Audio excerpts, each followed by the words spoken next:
Hey guys, welcome back to yet another video. If you guys follow my friends and some of their channels, you would know that one of my friends, Dawson, aka MrDVB, just posted his newest short film titled Indiana Jones and the Crown of Caballero. And so I reviewed one of his short films a while back, like 4 months ago or something. That was Girl of Your Dreams. And then he returned the favor and reviewed Change when that came out a month ago.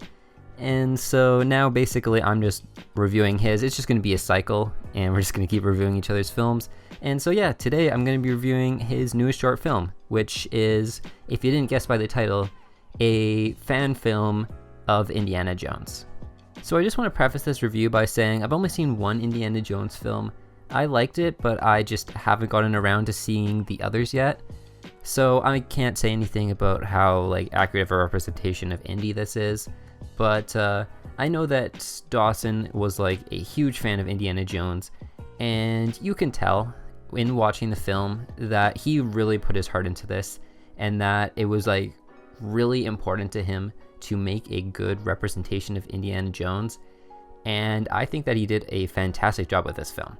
First of all, I would say that it is probably one of, if not his most well-written short films from a story perspective. It's got very nice pacing. It is 37 minutes long, and that's fine. I know it's short films are typically a couple minutes long, 20 or so, but this film really works with a 37-minute runtime. We get to the cold open, which always happens in Indiana Jones films. It's just a separate plot line, and then we get into him learning about the crown, then them investigating the crown, and then they go to Peru and blah blah blah blah blah. And it's a really well constructed plot, and I was really intrigued to see where it was going to go. I did know most of what was happening because, well, I didn't actually help with this film in making it. I did see some of the clips as he was editing, and I knew the gist of where they were going, whose characters were in it, blah blah blah, stuff like that.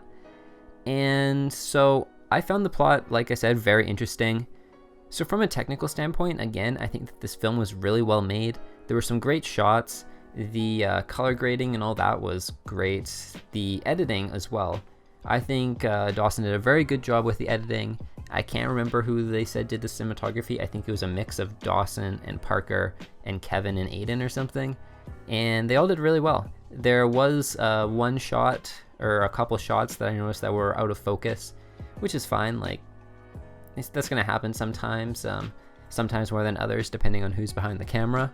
But besides that, I think it was really well shot, really well edited, and also the action choreography, because I have tried to make action films before. For example, A Tear in Time. Action is really hard to get correctly, and it all looked very good in this film.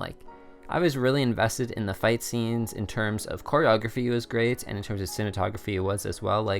It obviously wasn't a whole lot of big, wide, long shots, but it wasn't super close-ups and cutting all the time. It was really well done. A lot better than honestly some big action movies are. Choreography wasn't as good as those, but in terms of cinematography, I think it actually outdoes some Hollywood action films, in my opinion. Going back to the cinematography, actually, I just want to bring up a set of shots that I really loved, and that was the underwater shots. Both in the opening scene where Dawson, aka Indiana Jones, is having his head shoved underwater to be drowned. That was a really cool shot. And then when he's trying to find the crown and he's swimming underwater, first of all, I didn't see that fish in the credits, so that's probably a lawsuit coming your way there, DVB. But anyways, I really did like those shots. That fish really added to the atmosphere. I thought it was cool. It was drawn to it almost. And just in general, that whole sequence I found really entertaining. I think that was one of the last things he shot, if not the last thing he shot. And it worked really well in the film. I really liked that scene. That's honestly that, and them fighting in the gorge. Those are probably my two favorite scenes in the film. There are some negatives I have with this film. For example, between the cold open and the start of the actual story, it felt a little weird to just fade from him saying, oh, here we go again, like losing the gem or whatever, straight to him at the university. I feel like there should have either been a title, like the title card should have gone there, or there should have been like a 6 months later or something, but that's a minor detail. It just felt like it was just a little odd.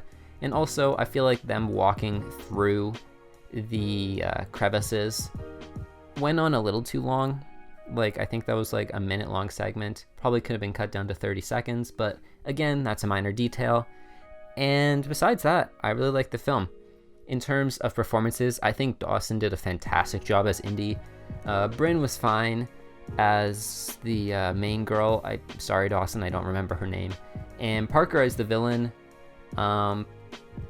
Parker, come on, man, like, acting right into your typecast again.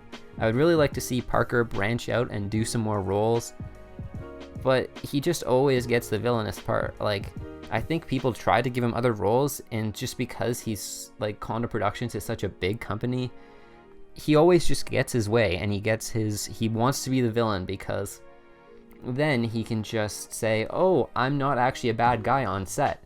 I'm just playing my role. I'm just being a what's it called? A character actor. That's not the right word, but you guys know what I'm saying, like always in character. And I feel like that's why he always plays villains. So I would have liked to see Parker play not a villain. Maybe we'll see in the behind the scenes if that comes out. Maybe we'll be able to expose Condor a little more, but moving past that, I think in general performances were very well done. And also, I didn't mention that the special effects were fantastic. Like the glowing eyes, I loved when Parker put the crown on and the saturation was just drawn from the image. I thought that was a fantastic addition by Dawson. And just overall, this was a really good film. Just a few problems that I had with it, and it can't be a review of a short film without me mentioning continuity. Dawson was trying to do this film like right as he was leaving, so he wasn't too concerned with continuity. I only noticed a couple things, like it wasn't terrible. The only big thing that I noticed was like when Kevin was putting the gun in his pocket in the next shot, it's like right out there again. That was the big one I noticed. Besides that, like a couple background props, stuff like that. Nothing too major. But yeah, in general, I really like this film. I think it was one of, if not your best films, MrDVB. So as I go to rate it here, I rated it out of 5 last time, but you rated mine out of 10, so I'm going to do it out of 10 too. And I'm going to say this is a 9 out of 10. This was a fantastic film from a technical standpoint, great story, just those couple things I mentioned that I would have liked changed. But yeah, congratulations on your film, Dawson. I know this was something that you were really looking forward to, and it turned out fantastic. It's too bad we're not going to be able to get to work on anything more in the near future. Hopefully when you come back to Winnipeg, if you come back to Winnipeg, we can work on Memoria, we can work on something of mine. Hopefully this is like not the last time we see each other. Like, I hope that at some point soon we get to work together on another short film, because we worked on a couple together, but not nearly as much as I would have liked to. But yeah, I hope you guys all enjoyed this review. Go check out the short film. It'll be linked in the description, and I'll also keep it at the end card here. So yeah, I probably should have mentioned this at the beginning, but make sure you go check out the short film. And yeah, thank you guys all for watching. If you're new around here, don't forget to leave a like, subscribe. If you want more updates on my videos, check me out on Instagram at ntd_films. Thank you guys all for watching, and have a good day.